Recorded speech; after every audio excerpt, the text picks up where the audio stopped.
नमस्ते भारत, आप देख रहे WS न्यूज पॉडकास्ट में आपका स्वागत है। मैं हूँ विजय खौसे।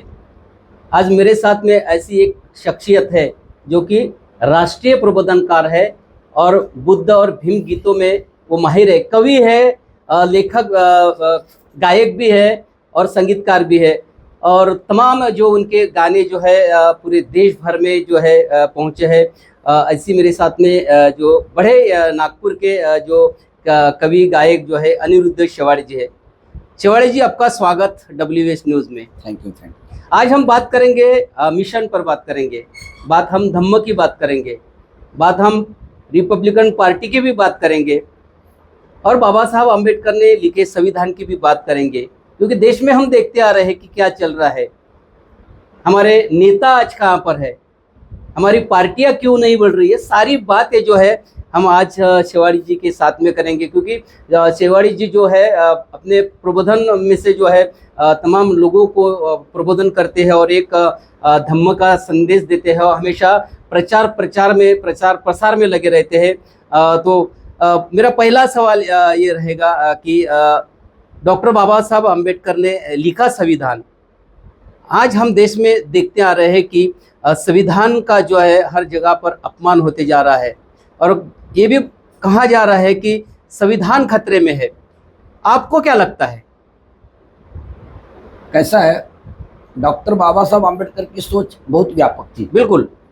और भारत देश के बारे में डॉक्टर बाबा साहब अम्बेडकर ने जो सोचा था कि ये देश विश्वगुरु बनना चाहिए। बिल्कुल। डॉक्टर बाबा साहब अम्बेडकर पर्टिकुलरली कोई एक कास्ट के या कोई एक धर्म के लीडर नहीं थे। बिल्कुल। अब मैं इसमें बताना चाहता हूँ, doctor Baba Saheb Ambedkar not only SC community leader in India, doctor Baba Saheb Ambedkar is a all world public leader. बिल्कुल सही बात है। बाबा साहब अम्बेडकर ऑक्सफोर्ड यूनिवर्सिटी ने बोला है ना, जितने भी दुनिया में विद्वान हुए हैं उन विद्वानों में जैसे लेनिन है, मार्क्स है, रूस है, इन सब लोगों में डॉक्टर बाबा साहब अम्बेडकर का नंबर है ऑल वर्ल्ड में। तो डॉक्टर बाबा साहब अम्बेडकर की सोच ऐसी थी, इतने वंश, इतनी परंपरा, इतनी जातियाँ, इतने पोशाक, इन सब को भारत राष्ट्र के नाम पर डॉक्टर बाबा साहब अम्बेडकर जी ने एक इंसानियत का समाज जोड़ने का काम संविधान से किया है। लोग संविधान को समझे नहीं, वो लोग नहीं समझे जिनमें अज्ञान है, जिनमें कट्टर धार्मिकता है, जिनमें कास्टिज्म है। वो लोग डॉक्टर बाबा साहब अम्बेडकर के लिखे हुए संविधान को ये समझे कि डॉक्टर बाबा साहब अम्बेडकर एक SC कम्युनिटी के थे, इसलिए डॉक्टर बाबा साहब अम्बेडकर के संविधान को भी वो यही समझे कि ये संविधान सिर्फ बाबा साहब अम्बेडकर ने SC लोगों के लिए लिखा है। बाबा साहब अम्बेडकर को सीमित करने वाले कौन है फिर? जो हाँ, डॉक्टर बाबा साहब अम्बेडकर को सीमित करने वाले वो लोग हैं जो सत्ता में बैठे हैं। मैं तो, मेरा कड़ा विरोध है उन लोगों को। इंसानियत के नाते आप अगर देखोगे तो डॉक्टर बाबा साहब अम्बेडकर जी ने भारत देश के तमाम जितनी भी कास्ट है, हर कास्ट को आरक्षण दिया है। बिल्कुल। फिर आप उनको सिर्फ SC के लिए कैसा मतलब देख सकते हैं? डॉक्टर बाबा साहब अम्बेडकर का रवैया जो था, जो विचार था संविधान में, नहीं, बिल्कुल। बाबा साहब को अगर एक हमारे जाति का अगर देखा रहता तो बाबा साहब ने जब संविधान लिखा तो 340वीं जो कलम लिखी है वो OBC के लिए पहले लिखी है, हमारे समाज के तो उसके बाद में लिखा है कलम। OBC का भी मतलब लोगों को थोड़ी मालूम था, वो तो बाबा साहब अम्बेडकर ने उस समय बताया संविधान के समय। अदर बैकवर्ड क्लासेस, नहीं तो किसी को मालूम था अदर बैकवर्ड क्लासेस क्या है? किसी को मालूम नहीं था। जब पंजाबराव देशमुख, डॉक्टर पंजाबराव देशमुख, वो पहले कांग्रेस में थे लेकिन बाबा साहब अम्बेडकर से जुड़े तब, तो संविधान बनाते समय जब पंजाबराव देशमुख डॉक्टर बाबा साहब अम्बेडकर के पास आए तो बोले, डॉक्टर बाबा साहब अम्बेडकर, आप हमारे लिए जो OBC है इनके लिए भी कुछ मतलब प्रावधान कीजिए। तो बाबा साहब अम्बेडकर हंसे और उनको बोले कि पंजाबराव, मैं जरा थोड़ा सा बाहर जाता हूँ, आप देख लीजिए इसमें। तो आपको सबको हैरत में बाबा साहब अम्बेडकर ने रखे ना। जैसे पंजाबराव देशमुख देखने लगे तो सबसे पहले डॉक्टर बाबा साहब अम्बेडकर ने OBC का विचार 340 कलम में किया ना, बराबर। तो डॉक्टर बाबा साहब अम्बेडकर ने ऑल वर्ल्ड के साथ, यानी दुनिया के लोगों के साथ, डॉक्टर बाबा साहब अम्बेडकर जी ने भारत के लोगों को जोड़ने का काम किया दुनिया के लोगों के साथ। यानी उन्होंने ये नहीं देखे, लेकिन बाबा साहब अम्बेडकर का एक ख्याल था, जितने भी यहाँ इस देश में अविकसित लोग थे, उनको बाबा साहब अम्बेडकर डिप्रेस्ड क्लास बोलते थे, डिप्रेस्ड हाँ, क्लास। बिल्कुल। बाबा साहब अम्बेडकर ने पूरे उम्र में, पूरे मूवमेंट में कभी शेड्यूल कास्ट नहीं बोले, अनुसूचित जाति के नहीं बोले, कभी पिछड़े जाति के नहीं बोले। डॉक्टर बाबा साहब अम्बेडकर बोलते थे इनको डिप्रेस्ड क्लास। डिप्रेस्ड क्लास का मतलब होता है अविकसित वर्ग। समाज। जो भी भारत का जो भी व्यक्ति अविकसित है उसका विकास होना चाहिए, फिर वो कोई भी क्षेत्र हो, कोई भी ये हो, जैसा आर्थिक हो, मानसिक हो, शारीरिक हो, एजुकेशन है उसमें, शैक्षणिक हो, बौद्धिक, हर क्षेत्र में इंसान का विकास होना चाहिए, व्यक्ति का विकास होना चाहिए। ये सोच डॉक्टर बाबा साहब अम्बेडकर जी की थी। कोई एक कास्ट के लिए या कोई धर्म के लिए बिल्कुल नहीं है। तो फिर भी हम देखते हैं कि जब भी संविधान की जो अपमान होता है, तो जब आंदोलन की बात आती है तो केवल अम्बेडकरी मूवमेंट के लोग रास्ते पे उतरते हैं, बाकी के लोग तो घर में बैठे रहती है।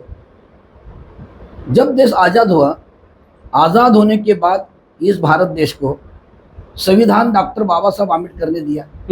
सबसे पहले तो कास्टिज्म की वजह से डॉक्टर बाबा साहब अम्बेडकर को संविधान सभा में भी आने नहीं दिया इस देश के लोगों ने, क्योंकि इस देश के लोग कास्टिज्म को ज़्यादा मानने वाले। भारत देश में ये की बहुत कमी है, यहाँ इंसान के तरफ नहीं देखा जाता, सबसे पहले उसकी कास्ट देखी जाती है, और ये गलत है। आज भी है वैसा, आज भी है। 47 के बाद में आज 75 साल हो गए। 75 साल में अभी तक भारत की सोच नहीं बदली। उन लोगों की जो जातिवादी थे, वर्णवादी व्यवस्था के लोग थे, कास्टिज्म मानने वाले, जो विषमतावादी जो लोग थे, उनकी सोच अभी भी नहीं बदली। डॉक्टर बाबा साहब अम्बेडकर के तरफ वो यही देखते हैं कि डॉक्टर बाबा साहब अम्बेडकर कौन, अरे पिछड़ों के नेता। एक उदाहरण देता हूं मैं आपको। डॉक्टर बाबा साहब अम्बेडकर जी ने धर्मांतर की घोषणा किए थे, बिल्कुल, येवला में। ये 1935 की बात है। धर्मांतर की घोषणा करने के बाद में कुछ विदेशी पत्रकार लोग अपने देश में आए थे। अपने देश में आने के बाद में उन्होंने देखे कि इस देश में कौन कौन नेता है। तो उसमें गांधी जी थे, पंडित जवाहरलाल नेहरू भी थे, और सुभाष चंद्र बोस तो नहीं थे उस समय, सावरकर जी थे, और डॉक्टर बाबा साहब अम्बेडकर, यानी जितने भी थे, सरदार वल्लभ भाई पटेल। तो भारत के जितने भी नेता थे, सब नेता के तरफ में वो लोग गए। तो भारत के सारे वो नेता सोके थे, और जो टाइमिंग डॉक्टर बाबा साहब अम्बेडकर का था, उस समय बाबा साहब अम्बेडकर स्टडी कर रहे थे, जागे थे। तो पत्रकारों ने उनको सवाल किए कि डॉक्टर अम्बेडकर, हम आपके देश की इन सब नेताओं की तरफ गए, आपके सब इधर जो नेता थे सब अपने घर में सोए थे। आज आपका टाइमिंग रात के 2-2:30 बजे का है, आप जगे हैं, फिर भी तो रात को 2-2:30 बजे आप जागे हैं। तो बाबा साहब अम्बेडकर का मुस्कुराते हैं और बड़ा अच्छा जवाब दिए उन्होंने। बोले, जिन लोगों के लोग इस भारत में नींद से, मतलब अच्छी चैन की नींद ले रहे हैं, उनके नेता भी सो रहे हैं। बराबर है। और मेरा समाज हक और अधिकार के लिए अभी भी सोया है, वो जागा नहीं है। तो मेरे समाज को जगाने के लिए मैं आज रात जागता हूँ। बहुत बढ़िया, इसलिए मैं जागा हूँ। बिल्कुल। फिर उन्होंने एक और दूसरा सवाल किए, आपने अभी धर्मांतर की घोषणा की है, तो अभी आपकी पहचान ये है कि डॉक्टर अम्बेडकर कौन? तो डॉक्टर अम्बेडकर यहाँ पर पिछड़ों की मूवमेंट चलाते हैं, दलितों के नेता। दलित शब्द उन्होंने पूरे जिंदगी में यूज नहीं किए। अच्छा, मैं दलित तो मेरे प्रोग्राम में बने, दलित ये शब्द यूज करना ही नहीं चाहिए। हम पिछड़े हैं, हम कमजोर हैं, हम दलित बोलना ही नहीं चाहिए। जब तक बोलते रहोगे उसके ऊपर आपके ऊपर अन्य अत्याचार करते रहोगे। ये बिल्कुल है। जो डॉक्टर बाबा साहब अम्बेडकर जिस बोलते थे, तो बाबा साहब अम्बेडकर ने उनको एक जो सवाल किया उन्होंने कि आपकी पहचान क्या रहेगी धर्मांतर के बाद।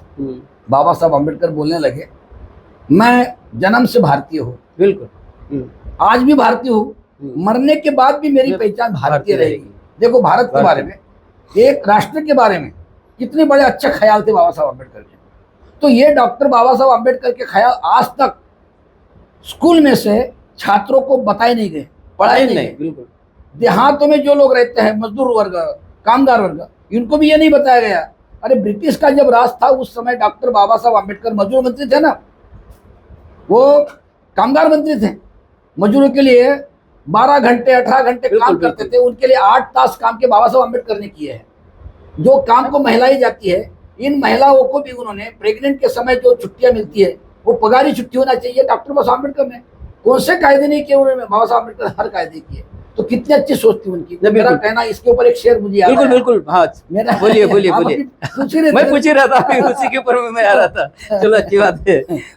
जुल्म के खिलाफ हर आदमी ने लड़ना चाहिए। बिल्कुल जुल्म के खिलाफ हर आदमी ने लड़ना चाहिए और अत्याचार को रौंदते हुए हर पल आगे बढ़ना चाहिए। भारत के सरजमी पर जो भी पैदा हुआ है, हर क्या एक बात है। भारतवासियों ने सबसे पहले भारत का संविधान पढ़ना चाहिए। बिल्कुल, घर घर में संविधान होना चाहिए। संविधान पढ़ेगा तो उसको हक और हक- अधिकार की जानी होगी। लड़ेगा भी। हक और अधिकार उसको समझेंगे तो लड़ेगा वो। अभी देखिए ना कि ये सरकारी जो मतलब स्कूल थी बंद कर दिया ये सरकार ने। इसी के ऊपर कुछ गाना वाना बनाए होंगे आपने? हाँ हाँ बिल्कुल, हमारे दर्शकों को सुनाए के दीजिए। सुबह उगने वाला सूरज शाम को वो भी ढलता है। क्या बात है। सुबह उगने वाला सूरज शाम को वो भी ढलता है। भारत में भीम जी का कानून 24 घंटे क्या बात चलता है। है। भारत में भीम जी का कानून 24 घंटे चलता है। ये जो मेरी ये जो कव्वाली है ना, ये इतनी फेमस हुई है कि विदेश में भी लोग सुनते हैं। कानून किसका? देश का कानून है। बिल्कुल। बाबा साहब आम्बेडकर का कानून नहीं है, लेकिन जिस डॉक्टर बाबा साहब आम्बेडकर ने इस भारत देश को कानून दिया है, उस कानून आजम को तुम दबाने की कोशिश बिल्कुल। की। ये तो अभी हो गई संविधान की बात, और अपन दूसरे विषय पे आते हैं। हम धम्म की बात करेंगे।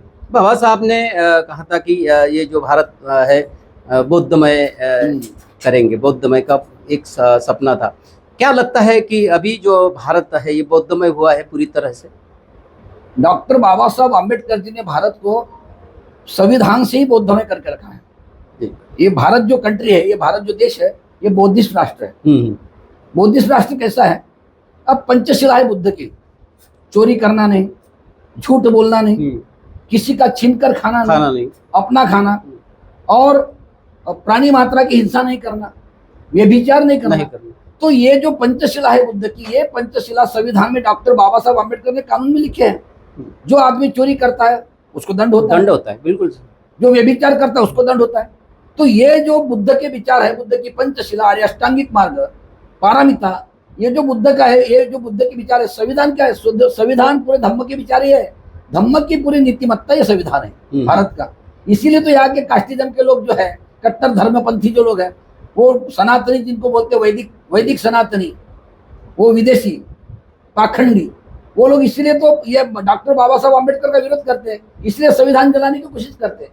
संविधान में हर एक व्यक्ति को हक और अधिकार है। जिस तरह से मानता है। नहीं, बिल्कुल आपकी बात है। संविधान है तो ये भारत बौद्धमय है, पर जिस तरह से यहाँ पर बौद्धों की संख्या बढ़ना चाहिए, क्योंकि गौतम बुद्ध इस देश में पैदा हुई है, पर लेकिन गौतम बुद्ध का स्वीकार जो है अदर कंट्री ने किया है। अपन जापान देखेंगे, थाईलैंड देखेंगे, वियतनाम देखेंगे, वहाँ पे पूरे जो वहाँ का जो लोग है बुद्धिस्ट है, पर यहाँ पर उतना बुद्धिस्ट समाज उतना नहीं है। अगर भी जनगणना के भी हिसाब से अगर देखा जाए तो मेरा कहने का मतलब है यहाँ पे बौद्ध की संख्या बड़ी क्यों नहीं है?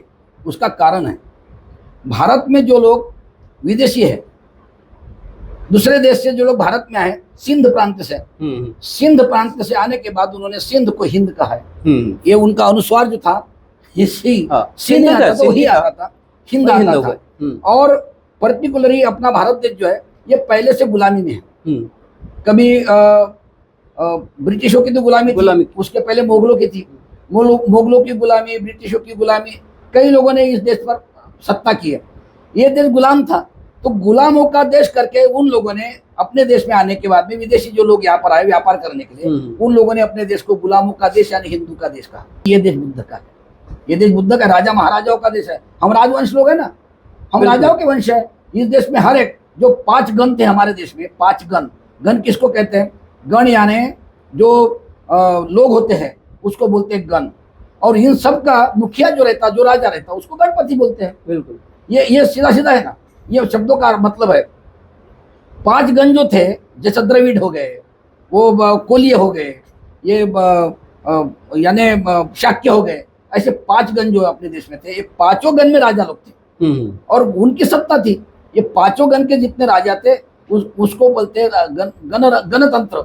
यानी आज डॉक्टर बाबा साहब 26 नवंबर को हम मनाते हैं संविधान से भारत को 26 नवंबर में जो अपन गणतंत्र जो मनाते हैं 26 जनवरी को, 26 जनवरी को, 26 जनवरी 26 नवंबर संविधान दिन। तो ये जो लोकशाही प्रजासत्ताक जिसको बोलते हैं वही गणतंत्र है। और ये डॉक्टर बाबा साहब अम्बेडकर की सोच कितनी अच्छी थी देखिए, जो गण थे यहाँ के पूरे गण एक जगह करके जन गण मन, अभी अपने देश का राष्ट्रगीत है ना, राष्ट्रगीत भी है, जन गण मन अधिनायक जय है, भारत भाग्य विधाता। तो भारत का भाग्य विधाता कौन है? भारत का भाग्य किसने लिखा? भारत का भाग्य संविधान में डॉक्टर बाबा साहब अम्बेडकर जी ने लिखा। इसलिए हमारे देश का जो राष्ट्रगीत है जन गण मन, मेरा गाना है इसके ऊपर। हाँ, बोलिए ना, बोलिए। जन गण मन अधिनायक जय हे, भारत भाग्य विधाता, डॉक्टर बाबा साहब अम्बेडकर संविधान निर्माता। भारत में वो पैदा हुए पर विदेशों में पले, और भारती को बौद्धमय करके गए। ये भारती को बौद्धमय करके गए। डॉक्टर बाबा साहब अम्बेडकर जी के ऊपर बुद्ध का बहुत बड़ा प्रभाव था। बिल्कुल, केड़ुस्कर गुरुजी थे ना, तो जब डॉक्टर बाबा साहब अम्बेडकर को 7वीं क्लास में उन्होंने वो किताब दिए थे बुद्ध चरित्र की, तो तब से डॉक्टर बाबा साहब अम्बेडकर बुद्ध को पढ़ते थे, बुद्ध का स्टडी करते थे। बुद्ध क्या है? मतलब आपका कहना है कि भारत बौद्धमय है? भारत बौद्धमय है, सवाल नहीं आता, भारत बौद्धमय है। चलो ठीक है, बौद्ध राष्ट्र है भारत, ये बौद्ध राष्ट्र है।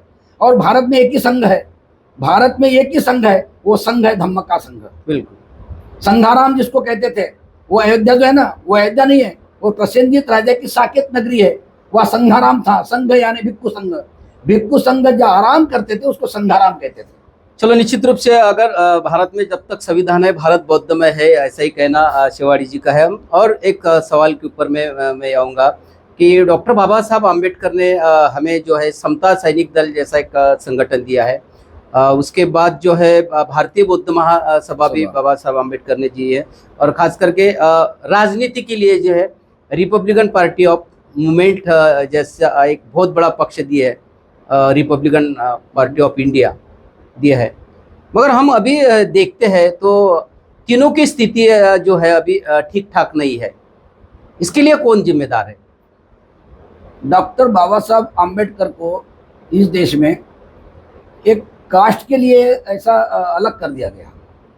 डॉक्टर बाबा साहब अम्बेडकर के जो राष्ट्रीय विचार थे, अब बाबा साहब अम्बेडकर जी ने समता सैनिक दल जो स्थापन किए, बिल्कुल समता का अर्थ कितना अच्छा है। ये समता कहाँ से लिए? उन्होंने बुद्ध से लिए। इक्वालिटी, सब समान, सबको समान अधिकार, ये इसको बोलते हैं इक्वालिटी। ये समान अधिकार बुद्ध से लिए। समता जानने वाले जो लोग हैं, समता सैनिक दल, बिल्कुल। तो जितने भी लोग हैं यहाँ पर पर्टिकुलर इस देश के, वो समता से सब मिलजुल के रहे। तो बुद्ध का प्रेम, मैत्री, करुणा, दया, अहिंसा, शांति, ये जो उपदेश है बुद्ध का, यही तो उसमें विस्तार नहीं हो सका समता का। Doctor Baba Saheb Ambedkar schedule caste के होने की वजह से डॉक्टर बाबा साहब अम्बेडकर जी ने जो राष्ट्र के बारे में सोचे थे और जो संस्थाएं बनाए, वो संस्था के ऊपर डॉक्टर बाबा साहब अम्बेडकर की कास्ट देखी गई, उनके विचार नहीं देखे गए। लोग डॉक्टर बाबा साहब अम्बेडकर से जुड़ने वाले उनके कास्ट से जुड़े ना, जात से जुड़े, उनके विचारों से नहीं जुड़े। और जो विचारों से बाबा साहब अम्बेडकर से के साथ जुड़े हैं, वो डॉक्टर बाबा साहब अम्बेडकर को फॉलो करते हैं। बिल्कुल, आज भी है। हाँ, आज भी है। तो जैसा अभी भारतीय बौद्ध महासभा जो है, भारतीय बौद्ध महासभा 22 प्रतिज्ञा जो डॉक्टर बाबा साहब अम्बेडकर की है, इस देश के जो सनातन वैदिक जो पंथ है, ये संप्रदाय है। धर्म किसको? धर्म अलग है। धर्म यानी कि नेचुरली जो कुदरती जो नियम रहते हैं, वो हर सबको पालन करना पड़ता है, उसको धर्म कहते हैं। वो है धर्म, मानव धर्म। कोई भी प्राणी मात्रा का हर धर्म, उसको धर्म कहते हैं। और बाकी बुद्धिज्म जो है, महावीर जैन ने जो ये निकाला जैन धर्म, ये यीशु ख्रिस्त का जो है, मोहम्मद पैगंबर का मुस्लिम धर्म है, ये जो है ये धर्म नहीं है, इसको संप्रदाय कहते हैं। ये संप्रदाय है। उसके बाद में और कुछ पंथ है, लेकिन इन सब का गुरु कौन है? इन सब का गुरु है बुद्ध। क्योंकि मानवीय समाज में, ये मानवीय युग में, ये जो मानवीय युग है, तो मानव की निर्मित हुई थी ना, मानवीय युग में सबसे पहले समता, इक्वालिटी, मानवता, प्रेम, दया, अहिंसा, करुणा, शांति, ये बुद्ध ने बताई है। ये बुद्ध ने बताई है। और वही ज्ञान बुद्ध का डॉक्टर बाबा साहब अम्बेडकर जी ने संविधान में। लेकिन डॉक्टर बाबा साहब अम्बेडकर भारत के शेड्यूल कास्ट जाति में पैदा होने की वजह से बाबा साहब अम्बेडकर जी के विचार सिर्फ शेड्यूल कास्ट तक के सीमित रखे गए। यहाँ पर ये जवाबदारी किसकी थी? ये शासन की थी, सत्ताधारियों की थी, राजकारणियों की थी। नहीं, अपनी सत्ता ही नहीं तो फिर अपन कैसा ये कर ये सकते हैं? बात बहुत अच्छी बात बोले आप। सम्राट अशोक की जब सत्ता थी, जम्बूद्वीप जिसको बोलते हैं, ऑल वर्ल्ड में सम्राट अशोक हुए ना वो, तो बुद्ध के नीति तत्वों से उन्होंने राज किया, इसलिए सम्राट अशोक बन गए ना। सम्राट अशोक के बाद में बुद्ध के विचारों का संविधान देने के बाद डॉक्टर बाबा साहब अम्बेडकर विश्व रत्न बन गए। बिल्कुल, सम्राट अशोक के बाद ये ऑक्सफोर्ड यूनिवर्सिटी कहती है ना कि बाबा साहब अम्बेडकर ऑल वर्ल्ड के लीडर है, नेता है, पब्लिक के लीडर है, नेता है, जनता के लीडर है। अब उन्होंने रिपब्लिकन पार्टी जो बनाई, भारतीय बौद्ध महासभा जो है, भारतीय बौद्ध महासभा ये आचरण और अनुसरण के लिए है। हर एक व्यक्ति, कोई भी व्यक्ति हो, कौन व्यक्ति चाहता है कि मैं पैसा कमाने के लिए उसका खून करना चाहिए, उसका खून करना चाहिए? कोई चाहता है? बिल्कुल नहीं। तो इसलिए तो बुद्ध की मैत्री है। वो तो बुद्ध के धम्म में है ही नहीं। हाँ, किसी को लूटना नहीं ना, बिल्कुल नहीं। अपने कमाई का खाना ना, सम्यक आजीविका जिसको बोलते हैं, अष्टांगिक मार्ग जो है, अष्टशील जिसको बोलते हैं, उसका पालन आदमी ने करना चाहिए। तो यही तो बुद्ध बाबा साहब अम्बेडकर ने संविधान में लिखे है ना, सम्यक कर्म। हम जो कुछ भी करेंगे, हमारे कर्म से औरों के भी दिल में प्यार मोहब्बत निर्माण हो, उसका भी मंगल कल्याण हो और हमारा भी मंगल कल्याण हो, इसको बोलते हैं सम्यक आजीविका। तो ये बुद्ध के तत्व डॉक्टर बाबा साहब अम्बेडकर जी ने संविधान में लिखे। अब भारतीय बौद्ध महासभा ये बुद्ध का अनुसरण और आचरण करने के लिए, तो भारत का क्या, दुनिया का कोई भी व्यक्ति बुद्ध का आचरण कर सकता है, कोई भी कर सकता है। अभी देखिए ना, बुद्ध को कौन नहीं मानते, हर देश में। अभी तो ये यूट्यूब चैनल जिधर उधर ये सब कंप्यूटर निकला है, कहीं पर भी देखो, बड़े बड़े देशों में कितने बौद्ध राष्ट्र है, उन सब बौद्ध राष्ट्र में बुद्ध गए ना, गए। और बुद्ध का जन्म क्या हुआ? भारत में हुआ। बुद्ध कौन है? सिद्धार्थ अलग है, बुद्ध अलग है। सिद्धार्थ गौतम शुद्धोधन राजा का लड़का है, राजपूत। और उसकी जो मम्मी थी, यानी उनकी जो माँ थी, उनको जन्म देने वाली, वो उनकी जो माँ थी वो तो कोलिया राजा की लड़की थी। कहा कास्टिज्म आया इसमें? उसकी माँ कोलिया, राजा महाराजा थे, राजा महाराजा लोग थे ना सभी, यानी आप जो गण बताया मैंने, वो सब गण यानी गणराज यानी पूरे राजे लोग थे ना, वही गणतंत्र था। तो उसका ये सिद्धार्थ अलग है। सिद्धार्थ गौतम शुद्धोधन राजा का लड़का है। और क्षत्रिय जिसको बोलते हैं, क्षत्रिय कोई वर्ण नहीं है। जिस क्षेत्र का जो राजा रहता था, उस क्षेत्र का संरक्षण करने का जिम्मा उसके तरफ रहता था, उसको बोलते थे क्षत्रिय। और वो हर एक क्षत्रिय को अपने उसके क्षेत्र का ये संरक्षण करने के लिए शस्त्र उठाना पड़ता था। तो सबसे पहले सिद्धार्थ ने शस्त्र का विरोध किया। बिल्कुल, निशस्त्र रक्त रंजित क्रांति नहीं होना चाहिए, रक्त विरहित क्रांति बुद्ध की है, युद्ध का भी विरोध। तो वहां से बुद्ध हुए ना, सिद्धार्थ से बुद्ध इधर हुए, यानी कोलिया और शाक्य कोलिया में जो युद्ध, दोनों का जो युद्ध रोहिणी नदी के पानी के लिए हो रहा था, वहां से बुद्ध का जन्म हुआ। बुद्ध का जन्म वहां से इधर हुआ है। इधर सिद्धार्थ है वो। जब तक कि वो झगड़ा शांत नहीं होता तब तक कि वो सिद्धार्थ है। सिद्धार्थ गौतम है, शुद्धोधन राजा का लड़का है। बुद्ध जब हो गया तो बुद्ध यानी एक शक्ति है। बिल्कुल, बुद्ध एक विचारधारा है। बुद्ध, ये बुद्ध की विचारधारा दुनिया का कोई भी आदमी स्वीकार कर सकता है। इसलिए भारत का बुद्ध ये विदेश में गया है। अभी जापान, थाईलैंड, बर्मा, अब ये सब तिब्बत से लेकर तो उधर जितने भी देश है अपने, ये चीन से लेकर श्रीलंका, उधर तो स्वीकार किया। मेरा कहने का मतलब वो है कि भारत में उतना चाहिए उतना, हाँ, अभी का प्रचार प्रसार करने में हम कहीं तो भी कम। बहुत अच्छा सवाल आपने किया। देखिए, कार्ल मार्क्स जब मतलब ये हुई देहांत हुआ उनका, तो उनको उठाने वाले कितने लोग थे? कितने लोग रखते? आगे दो पीछे दो, 4 लोग थे। लेकिन कार्ल मार्क्स दुनिया में है, बिल्कुल बराबर है। डॉक्टर बाबा साहब अम्बेडकर जी का इंतकाल जब हुआ, जब देहांत हुआ उनका, कितने लोग थे? लाखों और ये करोड़ों लोग थे। दुनिया से लोग आए थे बाबा साहब। लेकिन बाबा साहब अम्बेडकर सिर्फ कास्टिज्म में सीमित है। उसका कारण एक है, भारत देश जो है एक कास्टिज्म की वजह से बहुत पीछे रहा है, बहुत पीछे रहा है। बाबा साहब अम्बेडकर जी ने संविधान से और बुद्धिज्म से सारे इंसानों को एक होकर इंसानों का समाज निर्माण करने का काम करने की कोशिश बाबा साहब अम्बेडकर ने संविधान से किया है। लेकिन बाबा साहब अम्बेडकर के कास्टिज्म की वजह से संविधान को यहाँ के लोग समझ नहीं सके। तो मेरा एक कहना भी है, ये लोग अभी अपने देश के स्कूलों में से महाभारत पढ़ाते हैं, ये रामायण पढ़ाते हैं। अपना अपना जो धर्म है, धर्म है बढ़ाने के लिए तो अपना काम करने वाले है। तो बाबा साहब ने भी हमें दिया था सब कुछ, तो हम कहीं कम गिरे हैं, मेरा कहने का मतलब। बाबा साहब अम्बेडकर कहते हैं धर्म है ना, हर एक धर्म का व्यक्ति अपने अपने धर्म का प्रचार प्रसार कर सकता है, लेकिन आपके किसी भी धर्म की जबरदस्ती किसी की दूसरी के ऊपर नहीं होना चाहिए। और वो राष्ट्र जो तो है- संविधान में भी बाबा साहब ने लिखा है, और राष्ट्र जो है सभी को राष्ट्र अपने अपने पहले। धर्म का हाँ। पालन करने का अधिकार संविधान ने दिया ही है। जो धर्म जिसको अच्छा अच्छा लगता है, धर्म लाना ही नहीं चाहिए राष्ट्र के बीच में। बिल्कुल। धर्म क्यों लाते तुम राष्ट्र के बीच में? राष्ट्र राष्ट्र है, सबसे पहले राष्ट्र है, बाद में तुम्हारा धर्म निजी मामला है ना। तुमको यीशु ख्रिस्त के विचार अच्छे लगते हैं, तुम क्रिश्चियन धर्म ले सकते हैं। अगर तुमको मोहम्मद पैगंबर के विचार अच्छे लगते हैं तो आप अल्लाह खुदा को मान के आप मुस्लिम बन सकते हैं। जिनके विचार तुमको अच्छे लगते हैं उस संप्रदाय के विचार लेके तुम उस धर्म के उपासक अनुयायी बन सकते हैं। लेकिन तुम राष्ट्र में लाते हो, राष्ट्र में क्यों लाते? नहीं, बिल्कुल। बाबा साहब ने अपनी राजनीति के लिए रिपब्लिकन पार्टी ऑफ इंडिया भी दिया पक्ष, वो भी क्यों नहीं बढ़ सका? रिपब्लिकन का अर्थ बहुत अच्छा है, बहुत अच्छा है। मैं सबसे पहले तो आपको ये बताता, अपने भारत देश में जो ज्ञान यहाँ के छात्रों को होना चाहिए पहले से, वो ज्ञान ही नहीं है। जो स्कूल में से छात्रों को पढ़ाना चाहिए वो पढ़ा ही नहीं इन्होंने। मेरा एक शेर बड़ा अच्छा है, वो छात्रों को पढ़ाना चाहिए भारत का संविधान। बोलिए। हाँ, बाइबल पढ़ो, रामायण पढ़ो, पढ़ो गीता और कुरान। बिल्कुल। हम किसी को ये नहीं बोलते कि यही पढ़ो, नहीं, सब पढ़ो। स्टडी तो सबकी, बाबा साहब ने भी पढ़े, बाबा साहब ने सब संप्रदाय का अभ्यास किया, पढ़ाई की है, सब अध्ययन किए उन्होंने। बाइबल पढ़ो, रामायण पढ़ो, पढ़ो गीता और कुरान, पर उसमें से वो अपना लो है जिसमें इंसानियत। बाइबल पढ़ो, रामायण पढ़ो, पढ़ो गीता और कुरान, पर उसमें से वो अपना लो है जिसमें इंसानियत का ज्ञान। भारत के हर घर में भविष्य में अगर देखना चाहते हो इंसान, तो छात्रों को सबसे पहले स्कूल में से पढ़ाना होगा भारत का संविधान। क्या बात है, बहुत बढ़िया। जब तक तुम भारत का संविधान समझ नहीं लोगे, यहाँ का इंसान बनेगा नहीं। बिल्कुल बिल्कुल। इंसान बनने के लिए भारत का संविधान पढ़ना ही चाहिए, नहीं तो जानवर भी जीते हैं जीना। बिल्कुल बिल्कुल। वैसे लोग भी, आदमी भी जिए। मेरा सवाल राजनीति पे, रिपब्लिकन के बारे में वही बता, राजनीति पे मैं वही बता रहा हूँ। क्योंकि जब तक हम सत्ता की चाबी हमारे हाथ में आएंगी नहीं है, तब तक क्या राज करेंगे? रिपब्लिकन पक्ष की जो नींव थी, ये जो विचारधारा है, रिपब्लिकन डॉक्टर बाबा साहब अम्बेडकर ने निकाला। बिल्कुल।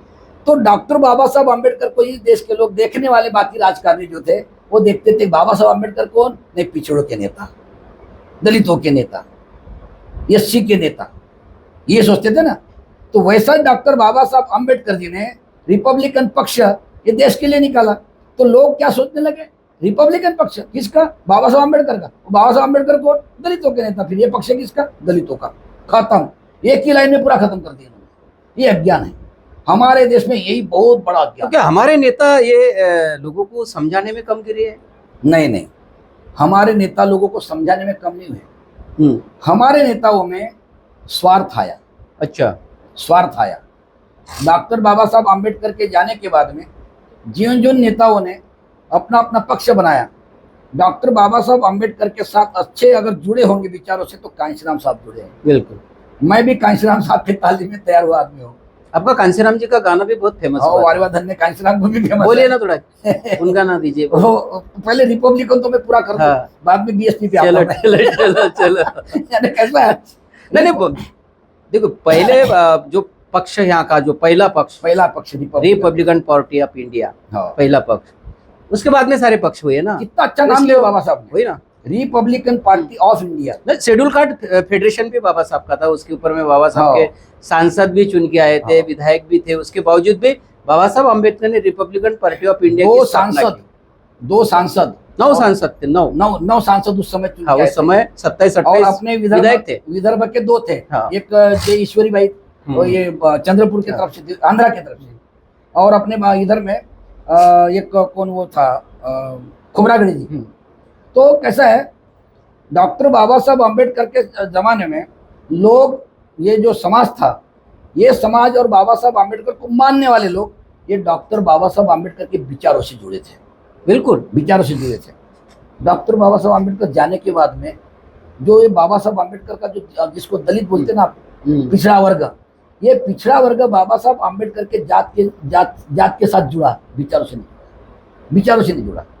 अगर ये नेता, आज के नेता विचारों से जुड़ते, बाबा साहब अम्बेडकर के विचारों से अगर जुड़ते, तो आज रिपब्लिकन पार्टी का ऐसा सत्यानाश नहीं हुआ रहता। ये सत्यानाश इन्होंने किया, रिपब्लिकन का अर्थ कितना अच्छा है। अभी ट्रम्प जो है अमेरिका के जो प्रेसिडेंट दो बार बने ना रिपब्लिकन के, और इसके पहले वो भी थे एक वो जिन्होंने बाबा साहब आम्बेडकर के Barack Obama ji. Barack Obama Barack Obama doctor Baba Saheb Ambedkar के विचारों से जुड़े थे। वो बोलते थे, आपने जब संसद में पार्लियामेंट में जब भारत के आए थे तो बोले काश ये व्यक्ति अगर हमारे देश का होता तो हमने तो हमारा देश कहाँ उठाया होता। वो बोलते ना, विदेश के लोग बाबा साहब अम्बेडकर की तारीफ करते हैं और हमारे देश के लोग डॉक्टर बाबा साहब अम्बेडकर को कास्ट के हिसाब से देखते हैं। तो वैसा रिपब्लिकन का हुआ। रिपब्लिकन का अर्थ बहुत अच्छा है। रिपब्लिकन का अर्थ है रिपब्लिकन, बराबर, जनता की आजादी, जनता का स्वातंत्र, जनता को बहाल करने वाली पार्टी रिपब्लिकन पार्टी। और इंडिया का अर्थ बहुत अच्छा होता है, इंडिपेंडेंट यानी आजाद। इंडिया कैसा है, डेमोक्रेसी, यहाँ की डेमोक्रेसी, इंडिपेंडेंट यानी आजादी, स्वतंत्र, हर एक व्यक्ति को जीने की आजादी। ये डॉक्टर बाबा साहब अम्बेडकर जी ने संविधान में से दी है। हर एक व्यक्ति को सही आजादी, भारत के लोगों को, भारतीयों को सही आजादी मिली 26 नवंबर 1949 में। और ये भारत की हर एक व्यक्ति की आजादी 26 जनवरी 1950 को लागू हुई। तो इसलिए तो उसको गणतंत्र बोलते हैं ना, लोकशाही, लोक सत्ता। ये लोक सत्ता जो है लोकशाही। क्या लगता है शिवाड़ी जी, रिपब्लिकन पार्टी ऑफ इंडिया का जो एकीकरण जो है क्या संभव है, हो सकता है? नहीं होगा, नहीं होगा, क्योंकि हमारे जो होना नहीं चाहिए। हमारे नेता जो है ये हर एक, आप किस मत से है कि होना चाहिए या नहीं होना चाहिए? Republican party doctor Baba Saheb Ambedkar के विचारों से जुड़े हुए जो लोग हैं, ये अगर भारत की रिपब्लिकन पार्टी के पूरे नेता अगर एक आ गए तो इतनी शक्ति हाँ, रिपब्लिकन तो भारतीय जनता पार्टी है ना। ये जो नाम क्या है, बाबा साहब अम्बेडकर जी ने इंग्लिश में रिपब्लिकन बोला है, ये हिंदी और मराठी में भारतीय जनता पार्टी बोलते। क्या जनता यानी पब्लिक, जनता यानी पब्लिक, रिपब्लिकन यानी Bharat, Republican party of India, India यानी भारत। सारे लोग ऐसा इकट्ठा आने के लिए क्या करना चाहिए? फिर पार्टी को मजबूत बनाना है, बाबा साहब अम्बेडकर के पार्टी को खास करके। अभी देखिए, मेरे जितने प्रोग्राम है, आपने मेरी मुलाकात तो संविधान चौक में भी लिए थे ये 2 साल पहले। बिल्कुल, मैं ये बोल रहा हूँ कि अभी डॉक्टर बाबा साहब अम्बेडकर जी को चाहने वाले जो लोग हैं, नो कास्ट नो धर्म, वो कोई भी धर्म का रहे, कोई भी कास्ट का रहे, ऐसे भी जो बोलते हैं कि हमारा देश महान है, भारत देश महान है, हम भारतीय है, सबसे पहले तो हमारे दिल में राष्ट्रनिष्ठा होना चाहिए। बिल्कुल, राष्ट्रनिष्ठा होना चाहिए। हम भारत के लोग हैं। जब राष्ट्रनिष्ठा हमारे दिल में आएगी तो हम डॉक्टर बाबा साहब अम्बेडकर को सबसे पहले याद करेंगे, क्योंकि राष्ट्रनिष्ठा सिखाने का काम डॉक्टर बाबा साहब अम्बेडकर ने संविधान से किया है। और ये दूसरे गोलमेज परिषद में जब गांधी जी गए थे, तब गांधी जी ने बाबा साहब अम्बेडकर को बोले थे कि डॉक्टर अम्बेडकर, मुझे आपके बारे में बड़ा अच्छा ये लगता है कि आपने एक अपने देश के आज़ादी के बारे में जो अंग्रेजों को जो बोले हैं, उसके लिए मैं आपका बहुत बहुत ये हूँ, यानी बहुत मुझे खुशी हुई है। खुद गांधी जी ने बोले थे ना, बिल्कुल, डॉक्टर बाबा साहब अम्बेडकर जी को। और बाबा साहब अम्बेडकर का मिशन जो है सही मायने में देश में किसने चलाया? फिर ऐसा लगता है कि डॉक्टर बाबा साहब अम्बेडकर जी जाने के बाद राजकीय दृष्टिया, देखिए सामाजिक और राजकीय दोनों चीजें हैं। बिल्कुल, राजनीति की दृष्टि से देखेंगे हम। सामाजिक क्षेत्र में हर कौम के लोगों को, हर जातियों को एक करने का काम, जाति तोड़ो समाज जोड़ो। तो मानवीयता का समाज बुद्ध के विचारों से जोड़ने का काम देखो बीएसपी में अर्थ कैसा है, बीएसपी बाबा साहब है, बीएसपी बुद्ध भी है, बीएसपी बहुजन है। तो इस देश में सबसे पहले बहुजन हिताय बहुजन सुखाय किसने बोला है? ये बुद्ध ने बोला है। तो बहुजन हिताय बहुजन सुखाय, इसकी निर्माता कौन है? ये बुद्ध है। तो ये बीएसपी जो है ये बुद्ध के विचारों की पार्टी है, समता, इक्वालिटी, समता। लेकिन जब बाबा साहब अम्बेडकर ने रिपब्लिकन पार्टी ऑफ इतना अच्छा पक्ष दिया था, तो फिर बीएसपी का जन्म क्यों हुआ? फिर उसका कारण है, रिपब्लिकन पार्टी टोटली पर्टिकुलरली पिछड़ों की पार्टी, ऐसा एक समझ हमारे देश में हुआ। तो बीएसपी भी कब वैश्विक पार्टी हुई सर? नहीं, कांशीराम साहब के साथ में बीएसपी में बहुत सभी जाति धर्म कम के लोग हम देखते हैं, जो भी नीला झंडा लेके पार्टी सामने आती है वो उसे सीमित कर डालते हैं। अब देखिए, ये आकाश का भी नीला रंग है, फिर ये तो पूरे ऑल वर्ल्ड में है। ये नीला रंग जो आकाश का है पूरे ऑल वर्ल्ड में है कि नहीं है? तो ऑल वर्ल्ड में फिर डॉक्टर बाबा साहब अम्बेडकर की रिपब्लिकन पार्टी लेना चाहिए ना। रिपब्लिकन पार्टी का नीला झंडा एक पहचान है, नीला झंडा एक पहचान है। और यही नीला झंडा लेके उनको कांशीराम साहब जी को ऐसा लगा, माननीय कांशीराम जी साहब को ऐसा लगा मैं भी रिपब्लिकन शब्द दे दूं तो आज जितने टुकड़े हो गए अच्छा पार्टी के, रिपब्लिकन पार्टी के जितने टुकड़े रिपब्लिकन के नाम पर हो गए इन नेताओं ने किए, उतना एक टुकड़ा मेरा भी बन जाएगा। इसलिए उन्होंने क्या किए, हर जाति धर्म कौम के लोग इकट्ठा करके, जातियां तोड़कर, एक विचारों से एक होकर, और सभी भारत के जितने भी महापुरुष थे, जैसे पेरियार हो गए, नारायण गुरु हो गए, और अब डॉक्टर बाबा साहब अम्बेडकर है, फुले है, इन सब महापुरुषों को एक करके, छऊ महाराज है, छत्रपति शिवाजी महाराज है, इनका इतिहास उन्होंने बताने का काम किया सबको, पूरे देश में। और ऐसे पूरे लोग इकट्ठा किए, बहुजन समाज के 85 तक के लोग पूरे एक करने का काम किए, और उन्होंने अपना नाम दिया फिर बहुजन समाज पार्टी। अब मैं ये चुनाव जो लड़ा अभी 2000 वंचित बहुजन आघाड़ी से लड़ी आप। वंचित बहुजन आघाड़ी, तो कुछ बीएसपी के लोग मुझे बोले शिवाड़े साहब मैंने पहले बीएसपी में थे और अभी वंचित में चले गए। वंचित कौन है?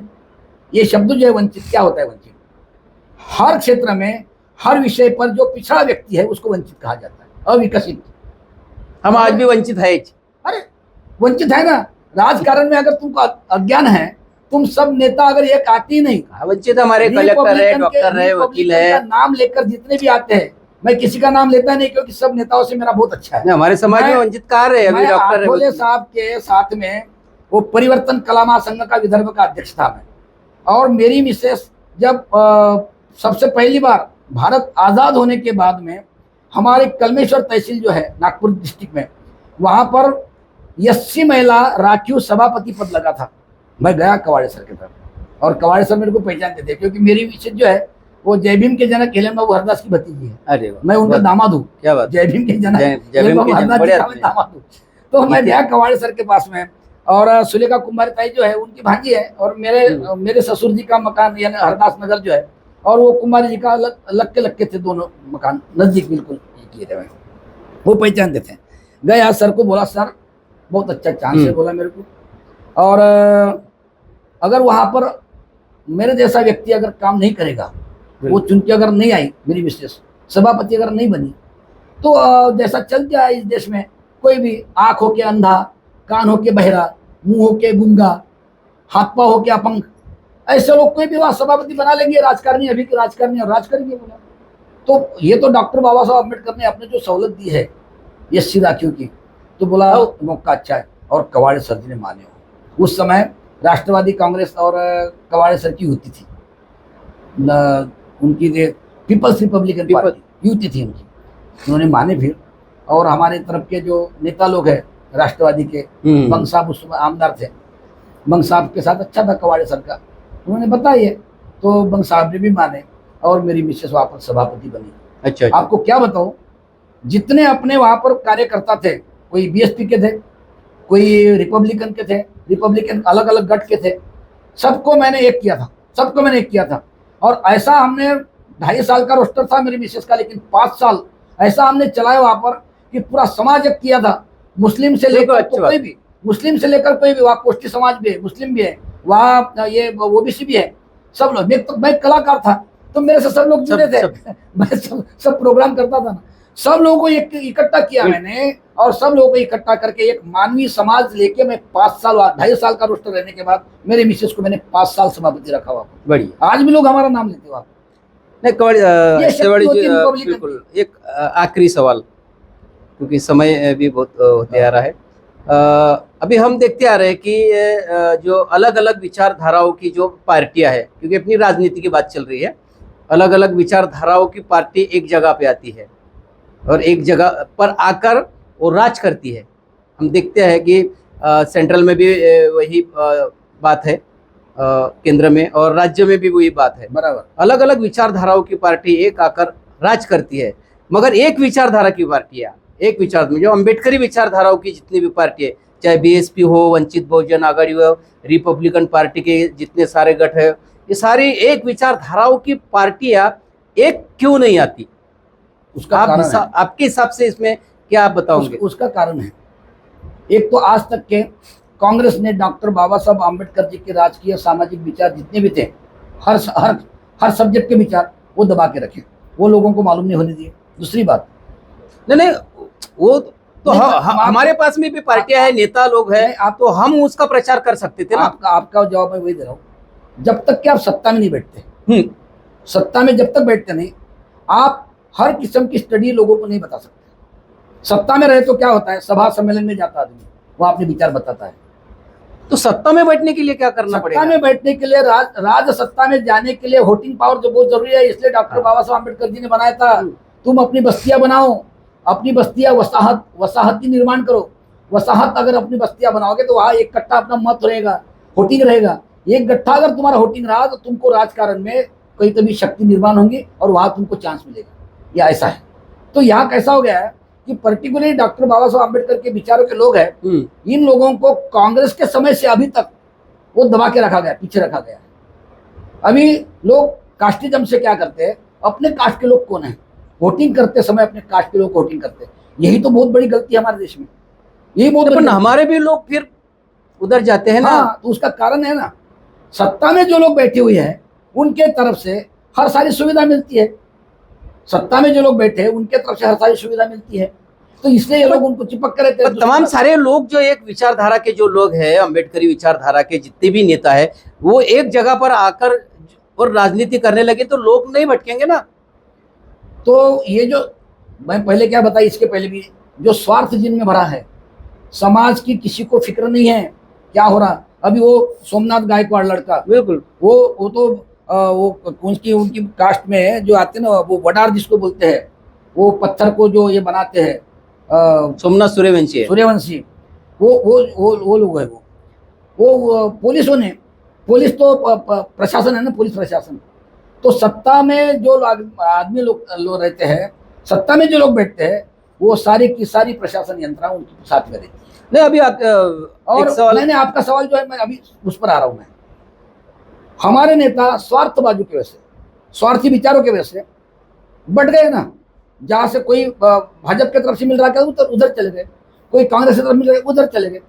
ऐसा होने की वजह से क्या हो कि जो सोशलिज्म यानी जो ताकत रहती है, शक्ति, वो हमारी कम हो गई। और ताकत कम होने की वजह से क्या हो गया, समाज को अभी कोई नेता नहीं मिल रहा, समाज को न्याय नहीं मिल रहा, समाज के ऊपर अत्याचार हो रहा है, रोज बलात्कार हुए। बलात्कार किसके ऊपर हो रहे, जितनी भी ये अभी बिहार, राजस्थान, हरियाणा, यूपी, दिल्ली, वो तो बाबा साहब ने गुजरात मंत्र भी दिया था कि संगठित बनो। हाँ, नहीं बन, संगठन शक्ति हमारी कम हो गई, संगठन शक्ति कम हो गई तो हमारा वोटिंग कम हो गया। तो वही अभी संगठन शक्ति बनाने के लिए क्या करना चाहिए, ये बताइए। तो ये सेवाड़ी जी, अभी तमाम नेताओं को भी बताइए और जो हमारे लोग जो है खास करके, मेरा तो ये ख्याल था, मेरे सब नेताओं के साथ अच्छा है।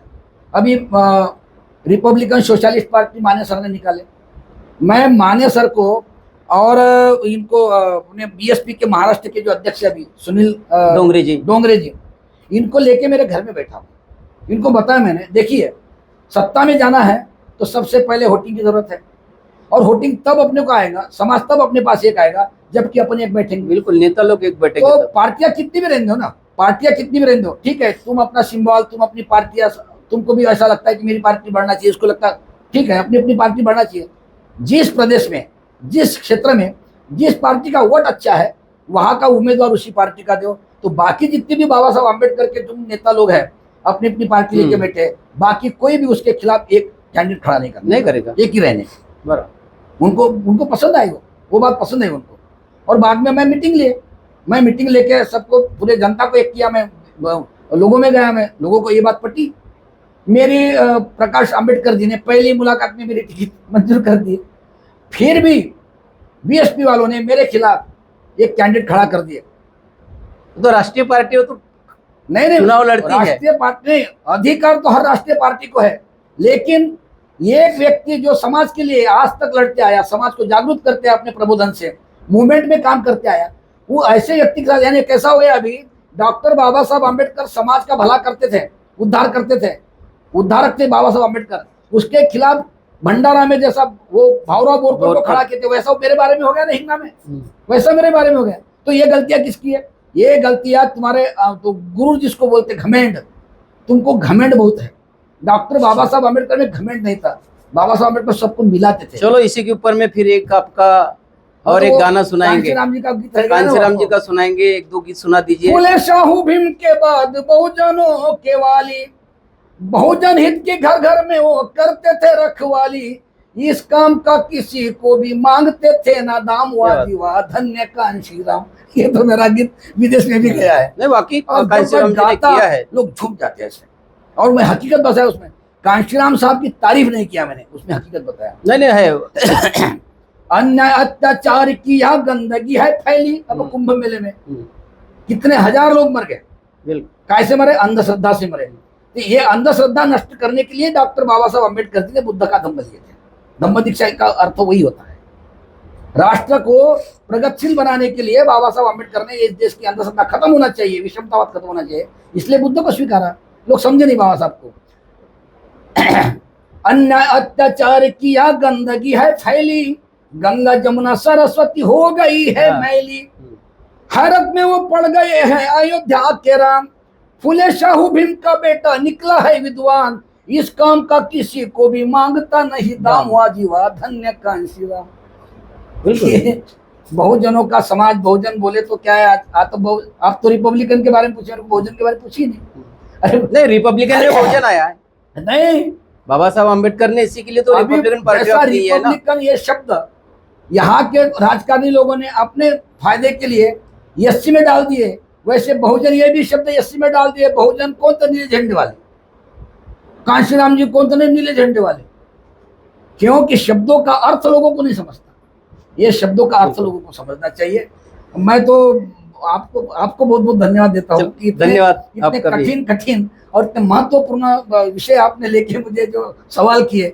मैं भी चाहता था कि मेरी कोई इंटरव्यू इस सब्जेक्ट में ले। नहीं बिल्कुल जो आपने लिए हम कई बिल्कुल अनकट दिखाएंगे आपका पूरा इंटरव्यू। व्यवस्था परिवर्तन, यही आखिरी मकसद भीम जी को पाना था। क्या बात है। इस देश की जो व्यवस्था है ना, ये वर्ण व्यवस्था, विषमतावादी व्यवस्था, जातिवादी व्यवस्था, व्यवस्था परिवर्तन, यही आखिरी मकसद भीम जी को पाना था। उसके सिवा ना इंसान की तरक्की ये भीम जी ने जाना था। दबे कुचले किसान मजदूरों को राज सिंहासन पर लाना था, और यही सच्चा प्रजातंत्र है, सारी दुनिया को दिखाना था। बढ़िया दिखाया, बहुत अच्छा। ये कभी और एक दूसरा एक शेर है, बिल्कुल सुनाइए। और ये संदेश जो है मेरा, ये पूरे ऑल वर्ल्ड में जाना चाहिए। बिल्कुल बिल्कुल, क्यों? जाएगा। सिर्फ पीपल के नीचे ध्यान लगाने से हर कोई बुद्ध नहीं होता। सिर्फ पीपल के नीचे ध्यान लगाने से हर कोई बुद्ध नहीं होगा, और रोज रामदेव के सेंटेड साबुन से बदन को नहलाने से कभी कोई नीति शुद्ध नहीं होगा। दुनिया का हर एक इंसान जिस दिन से महाकारुणिक तथागत भगवान गौतम बुद्ध के धम्म का अनुसरण करेगा, उस दिन से दुनिया में किसी इंसान के साथ कभी युद्ध नहीं होगा। किसी इंसान के साथ कभी युद्ध नहीं होगा। हमें युद्ध नहीं, बुद्ध चाहिए। तर निश्चित दोस्तों हो, ये थे हमारे साथ में राष्ट्रीय प्रबोधनकार जो कि अपने गीतों के माध्यम से बुद्ध धम्म का प्रचार करते हैं, बाबा साहब आम्बेडकर के विचारों का प्रचार प्रसार करते हैं। आपने पूरा सुना ही है। अनिरुद्ध शेवाड़ी जी है हमारे साथ में। तो और भी हम इसके बाद और एक विशेष मेहमान को लेकर आएंगे। तब तक के लिए आप देखते रहिए WH न्यूज़। लाइक करें, सब्सक्राइब करें। धन्यवाद, नमस्कार।